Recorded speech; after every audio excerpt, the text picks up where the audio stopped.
በስመ አብ ወወልድ ወመንፈስ ቅዱስ አሐዱ አምላክ አሜን። በሀገር ውስጥና ከሀገር ውጭ ያላችሁ የቅዱስ ገብርኤል ወዳጆች በመልአኩ በቅዱስ ገብርኤል ስም በፈጣሪያችን በእግዚአብሔር ስም እንደምን አላችሁ? እንደምን ከረማችሁ? ስሙ የእግዚአብሔር አምላካችን ስሙ የተመሰገነ ይሁን።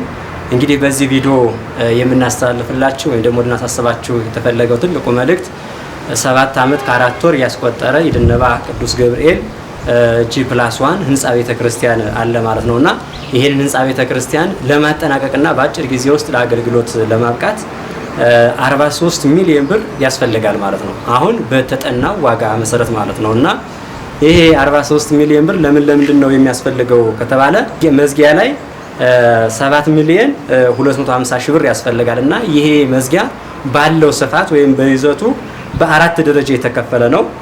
አንደኛ ትልቁ የምንለው ሁለት ብዛት ማለት ነው የአንዱ ዋጋ 570 ሺህ ብር። ሁለተኛ መካከለኛ የምንለው ብዛቱ 3 ነው የአንዱ ዋጋ 480 ሺህ ብር።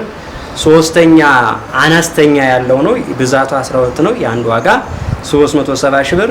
አራተኛ ወይም ደግሞ ዝቅተኛ ደረጃ ላይ ያለው አንድ ነው ብዛቱ የአንዱ ዋጋ 250 ሺህ ብር ነው። ጠቅላላ 18 በር ማለት ነውና ለዚህ የበር ብዛት እንግዲህ እንደተባለው 7 ሚሊዮን 250 ሺህ ብር ያስፈልጋል ማለት ነው። ሁለተኛ ደረጃ መስኮት ነው የሚያስፈልገው። ትልቅ ህንጻ ቤተክርስቲያን እንደመሆኑ መጠን 132 መስኮት ያስፈልጋል ማለት ነው። ለዚህም በደረጃ ወይም ደግሞ የህንጻ ቤተክርስቲያኑ በሚያስፈልገው የመስኮት አይነት የተከፋፈለ ነው። በሶስት ደረጃ ክብ፣ አራት ማዕዘንና ቋሚ የምንለው ማለት ነውና ክቡ ብዛቱ 30 ነው የአንድ ዋጋ 68000።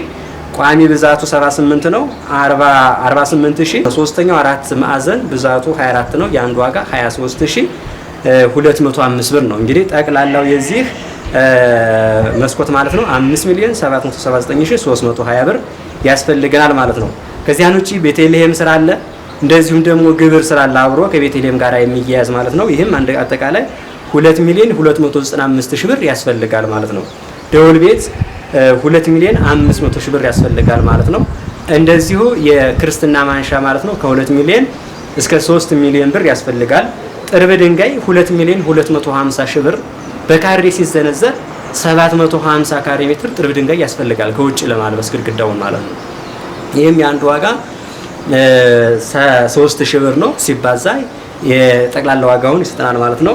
ስዕል አድህኖ አለ፣ ስዕል አድህኖ ስራ አለ 7,500,000 ብር ያስፈልጋል። የአሉሚኒየም ስራ 500,000 ብር ያስፈልጋል። ሴራሚክ 310,000 ብር ያስፈልጋል። ለዚህም በካሬ ሜትር የሴራሚኩ ማለት ነው ብዛቱ 650 ነው የአንድ ዋጋ 500 ብር ነው ማለት ነው።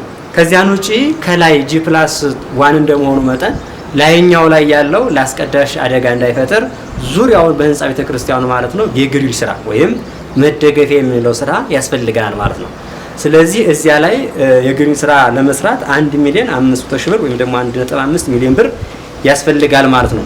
እንግዲህ የህንጻ ቤተክርስቲያን ሲሰራ ወይም ደግሞ ለምርቃት ሲበቃ ለአገልግሎት ሲበቃ ይሄ ቀረሽ መባል የለበትምና ሙሉን ተጠናቆ መሆን ስላለበት መጨረሻ ላይም ድምጽ ማጉሊያ ያስፈልጋል።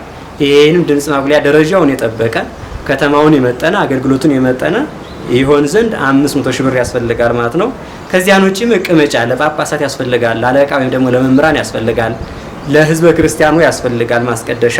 ይህም ጠቅላላ 3,750,000 ብር ይፈልጋል ማለት ነው።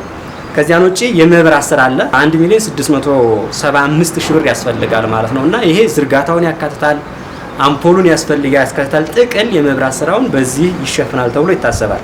ከዚያን ውጪ የኮርኒስ ስራ ያስፈልጋል 8 ሚሊዮን ብር ያስፈልጋል።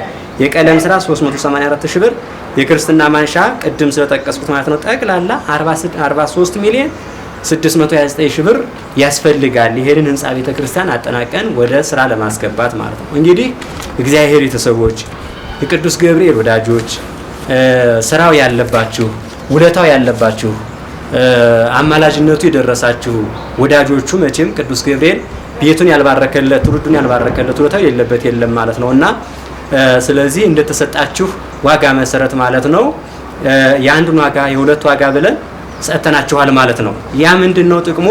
በቤተሰብ በድርጅት በስራ ባልደረባ እንድትሰሩ ስለተፈለገ ተከፋፍላችሁ።